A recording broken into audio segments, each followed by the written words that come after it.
இது காதல் டைம்லயும் நடக்குது, திருமணத்துக்கு அப்புறமும் நடக்குது. சில பேருக்கு ஒரு செட் ஆஃப் பீப்புள்லாம் சொல்றாங்க, நான் சண்டை போட தான் நான் க்ளோஸ் ஆகிறேன்றாங்க. இது அண்டர்ஸ்டாண்டிங் கப்புள்ஸ்க்கு ஓகே. ஆனால் அண்டர்ஸ்டாண்டிங்கே இல்லாத ஒரு கப்புள்ஸ்குள்ள வர சண்டை என்ன பண்ணுது? இப்போ இந்த பிரிவினை ஒரு ஆணும் பெண்ணும் மட்டும் பாதிக்கிறது இல்லாத 2 குடும்பத்தை பிரிக்குது. இதுவும் பரவாயில்ல. ஒரு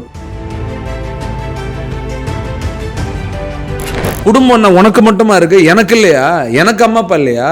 ஏன் உங்ககிட்ட மட்டும்தான் பணம் இருக்கா? என்கிட்ட பணம் இல்லையா? உங்ககிட்ட மட்டும் தான் வேலை இருக்கா? என்கிட்ட வேலை இல்லையா? ஏன் பணத்தை மட்டும் வச்சு 100% உன்னால நிச்சயமா ஒரு ஹாப்பினஸ் அடைய முடியும்.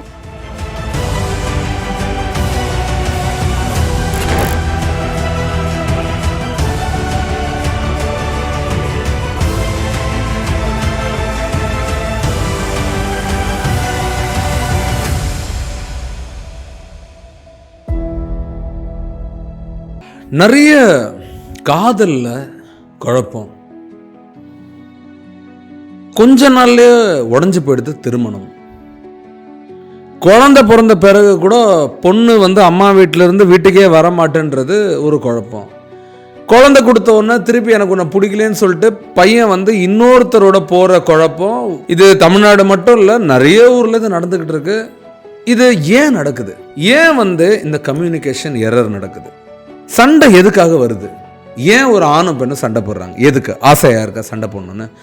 ஒரு செட் ஆஃப் பீப்புள்லாம் சொல்றாங்க, நான் சண்டை போட தான் நான் க்ளோஸ் ஆகிறேன்றாங்க. இது அண்டர்ஸ்டாண்டிங் கப்புள்ஸ்க்கு ஓகே.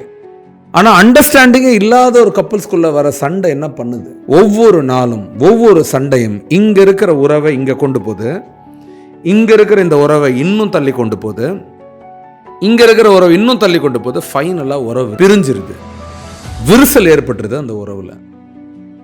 இந்த உறவுக்கு நடுவில் இந்த மைக்கு போட்டு பேசுற மாதிரி ஊர் பேசுது, சொந்த பந்தம் பேசுது, அம்மா அப்பா பேசுறாங்க.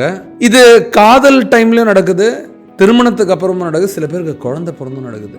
இப்போ இந்த பிரிவினை ஒரு ஆணும் பெண்ணும் மட்டும் பாதிக்கிறது இல்லாத 2 குடும்பத்தை பிரிக்குது. இதுவும் பரவாயில்ல. ஒரு குழந்தை, ஒரு சிசு பூமியில் பிறகுது. அது ஈதர் அப்பா இல்லாதையோ இல்லை அம்மா இல்லாதையோ வளர்ற சூழல்ல தன்னை தள்ளப்படுது. எங்கேருந்து இதெல்லாம் ஏற்பட்டுச்சு? யாரு கண்ணு வச்சுட்டா? எங்க நம்ம தப்பு பண்ணிட்டோம்? இந்த பொண்ணு தப்பு பண்ணிச்சா? இந்த பையன் தப்பு பண்ணிச்சா? இல்ல இந்த பொண்ணோட அம்மா அப்பா தப்பு பண்ணாங்களா? இல்ல இந்த பையனோட அம்மா அப்பா தப்பு பண்ணாங்களா? இல்ல காலம் சரியில்லையா? நேரம் சரியில்லையா? இந்த பிரிவினைக்கு காரணம் ஜாதகம் சரியில்லையா? யார் இதுக்கு காரணம்? இது எல்லாத்தையும் கொஞ்சம் உற்று பார்த்து அப்படின்னா என்ன அப்படின்னா, இன்னும் ஊடுருவி எக்ஸாக்டா போய் எங்கடா ரூட் காஸ் நீ கண்டுபிடிச்ச அப்படின்னா, இந்த எல்லா சண்டைக்கு பின்னாடி இருக்கிறது ஒண்ணுதான். யாரோ ஒருத்தர் நான் மட்டும் ஜெயிச்சுக்கிட்டே இருக்கணும்னு நினைக்கிறது, இன்னொருத்தர் தோத்தா கூட பரவாயில்லன்னு சொல்லிட்டு அவங்க மேல சின்னதா கூட கருணை இல்லாதது இருக்கிறது. யாரோ ஒருத்தர் மட்டும் நான் மட்டும் தான் ஜெயிக்கணும், நீ தோக்கணும் அப்படின்னு முடிவு பண்ற இடத்துல ஒரு சண்டை ஏற்படுது. இப்போ அதே இன்னொரு ஆப்போசிட்ல இருக்க அந்த பர்சனை விட்டு கொடுத்துட்டு நான் ஏன் போனோம்? குடும்பம் உனக்கு மட்டுமா இருக்கு, எனக்கு இல்லையா? எனக்கு அம்மா அப்பா இல்லையா? ஏன் உங்ககிட்ட மட்டும்தான் பணம் இருக்கா? என்கிட்ட பணம் இல்லையா? உங்ககிட்ட மட்டும் தான் வேலை இருக்கா? என்கிட்ட வேலை இல்லையா?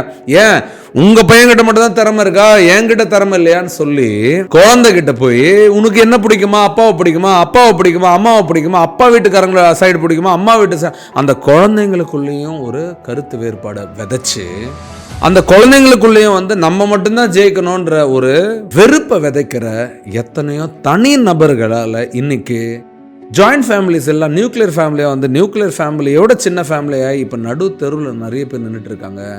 பணத்தை மட்டும் வச்சு 100% உன்னால நிச்சயமா ஒரு ஹாப்பினஸ் அடைய முடியும். ஆனால் சாட்டிஸ்ஃபேக்ஷன் அடைய முடியுமான்ற கேள்வி நான் எல்லாருக்கிட்டையும் கேட்குறேன்.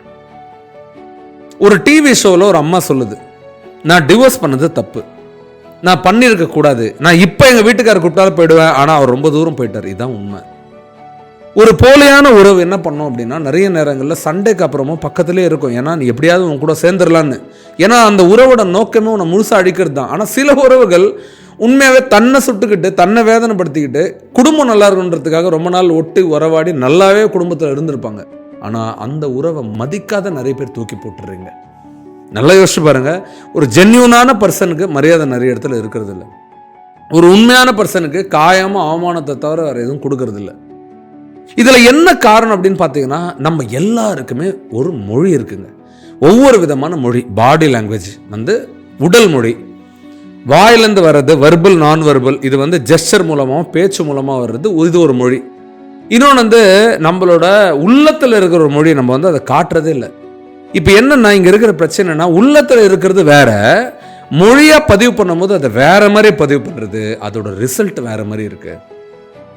இப்போ ஒரு அண்ணன் எப்போவுமே பயங்கரமாக கோவப்படுவான் தங்கச்சி மேலே. சின்ன வயசுலேருந்தே அந்த தங்கச்சிக்கு அந்த அண்ணனோட கோவம் பார்த்து பார்த்து பார்த்து பழகிருச்சு. அதனால அண்ணன் கோவக்காரன் தான், ஆனால் குணம் படைத்தவன்றது அந்த தங்கச்சிக்கு தெரியும். இப்போ இந்த அண்ணனுக்கு வந்து ஒரு கல்யாணம் நடக்குது. அந்த பொண்ணு வந்து இதுக்கு முன்னாடி வந்து அதை வீட்டில் பயங்கர செல்லமாக வச்சுருந்தாங்க. அதுக்கு கோவம்னா என்னன்னே தெரியாது. இவன் இந்த அண்ணன்காரன் என்ன பண்ணுறாரு, தான் தங்கச்சி மேலே இருக்கிற அக்கறை மாதிரியே கோவப்பட்ட மாதிரியே மனைவி மேலேயும் ஒரு அக்கறைப்பட்டு கோவப்படுறாரு. ஆனால் அந்த மனைவிக்கு இந்த லாங்குவேஜ் புரியல. இந்த அன்பு கோவமும் அக்கறை கோவமும் புரியாத பல பேர் இன்னைக்கு குடும்பத்தை இழந்து நிற்கிறாங்க. டக்கு டக்கு டக்குன்னு ரியாக்ட் பண்ணிடுறாங்க, ரெஸ்பாண்ட் பண்ணிடுறாங்க. உடனே இந்த பொண்ணு என்ன சொல்லுது, எங்கள் அப்பா கூட என்ன திட்டினதில்லை, எங்கள் அம்மா கூட திட்டினதில்லைன்னு சொல்லி ஒரு பிரச்சனை சின்னதுலேருந்தே அது அப்படியே கொஞ்சம் கொஞ்சமாக பெருசாகி ஒரு டைமில் குடும்பமே பிரிஞ்சு போயிடுது. அப்போது ஒரு அன்பு மொழி சில பேருக்கு கோவம், சில பேருக்கு அது வந்து ரொம்ப சாஃப்டாக பேசுவாங்க அப்படின்றத முதல்ல நம்ம எல்லாரும் புரிஞ்சுக்கணும். முதல்ல ஒரு விஷயத்த வேணும் அப்படின்னா, இது என்ன, எதுக்காக இது இப்படி பண்ணுறாரு, எதுக்காக இப்படி பேச. சில பேர் வீட்டுக்காரர் கூட ரொம்ப கோவப்படுற மாதிரி உங்களுக்கு தெரியும். ஆனால் ஒரு 10-15 வருஷத்துக்கு அப்புறம் உங்களுக்கு நீங்கள் கொஞ்சம் யோசிச்சு பார்த்தீங்கன்னா, எங்க இந்த மனுஷன் இப்படின்னு எனக்கு முன்னாடியே தெரியாதுங்க, இல்லைன்னா தேவையில்லாத ஒரு 5 வருஷம் 6 வருஷம் சண்டை போட்டுருக்க மாட்டேங்கன்னு சொல்லுவாங்க. உண்மை. எனக்கு இவங்கள நான் வேற மாதிரி நினச்சிட்டேனே, இவங்க இவ்வளோ நல்லவங்களான்றது எத்தனையோ பேர் இன்னமும் பிரிஞ்சு போன உறவுகளை நினச்சி இன்னமும் காயப்பட்டுட்டு வேதனையில் இருப்பீங்க. ஆமாவா இல்லையா? ஸ்கூல்ல எடுத்துக்கங்களேன், சில மிஸ் பயங்கரமாக நம்ம மேலே கோவிடுவாங்க, நம்ம அவங்கள வந்து அவ்வளோ வெறுப்பில் இருப்போம். சில நாட்களுக்கு அப்புறம் பார்த்தீங்கன்னா, உன் வாழ்க்கையில் நீ நல்லா இருக்கிறதுக்கான காரணத்தை தேடி பார்த்தனா, அந்த ஒரு டீச்சரை நீ யாரை ரொம்ப வெறுத்த, அந்த அம்மாவோட ஒரு சைலண்ட் உழைப்பு, உன் கண்ணுக்கு தெரியாது அந்த உழைப்பு, பயங்கரமாக உன்னோட வெற்றியிலையும் வளர்ச்சியிலையும் அந்த அம்மாவோட உழைப்பு இருந்திருக்கும். ஆனால் நமக்கு ஜால்ரா அடித்த நிறைய பேர் மறந்தே போயிருப்போம். நம்ம இந்த உலகம் எப்படின்னா, உனக்கு ஏற்ற மாதிரி பேசுகிறவங்கள ரொம்ப நல்ல வந்து அவனை நம்பி இவன் சீக்கிரட்லாம் சொல்லுது. ஆனால் கோவப்படுறவன், திட்டுறவன், உண்மையாக இருக்கிறவன் அவனுக்கு வேல்யூ இல்லை, அவனை தப்பாக சொல்லுது இந்த உலகம். நான் இப்போ சொல்கிறேங்க, இந்த நிஜத்துக்கு இந்த காலம் இல்லைங்க, அது உண்மைதான். நிஜமான மனிதர்களுக்கு இந்த காலம் இல்லை. நிஜம்ன்றது கோவம், நிஜன்றது கண்ணீர். பொய்யா சிரிக்க முடியும், அழ முடியுமா, கண்ணீரை கொண்டாட ரொம்ப டஃப். அன்பா நடிக்கிற மாதிரி பேசிட முடியும், ஆனால் முறைக்கிறது வந்து அது வந்து உன்னை ரியாலிட்டி தான் முறைப்பு. நீ வந்து ஒரு இடத்துல உன்னோட கோவத்தை பதிவு பண்ணுற அப்படின்னா அது truth. Anger is another form of truth, but it comes only when you have lot of rapport. நீ நினைக்கிற உனக்கு யார் மேலே உனக்கு அதிகம் கோவருது, உனக்கு எதுக்கு யாரோ ரொம்ப ரேப்போ வச்சிருக்கு நீ அவன் மேலே கோவருது. ஆனால் அந்த பர்சன் அதை ரேப்போவாக நினைக்கிறாங்களா? நினச்சா குடும்பம் ஜெயிச்சிரும், ஃப்ரெண்ட்ஷிப் ஜெயிச்சிரும், கம்பெனி ஜெயிச்சிரும், எல்லாம் ஜெயிச்சிரும். ஆனால் அது நிறைய டைமில் அப்படி நடக்கிறதே இல்லை. இங்கே என்னைக்கு நீ கோவப்படுறியோ அன்னையிலேருந்தே உனக்கு எதிரின்னு நினச்சி உனக்கே குழி வெட்டுற உலகம்தான் இது.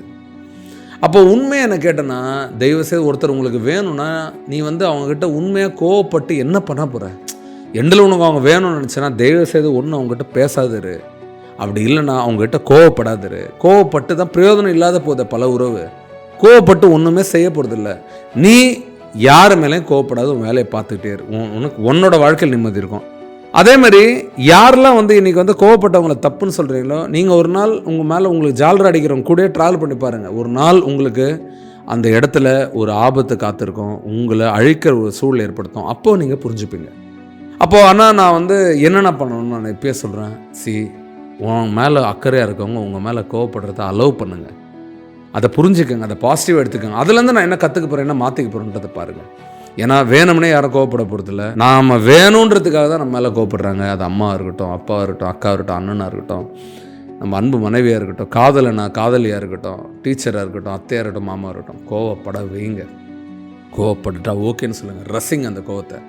நம்ம மேலே நேர்மையாக கோவம் கட்டுறதுக்கும் நம்ம நல்லா இருக்கணும்னு நினைக்கிறதுக்கும் இந்த உலகத்தில் ரொம்ப கம்மியான உயிர்கள் தான் இருக்குது. அப்படி ஒரு உயிர் உங்க கூட இருக்குன்னா உன்னோட கொடுத்து வச்சவங்க யாரும் இல்லை. வாய்ப்பு கொடுத்த அனைத்து தெய்வங்களுக்கும் நன்றி. தேங்க்யூ.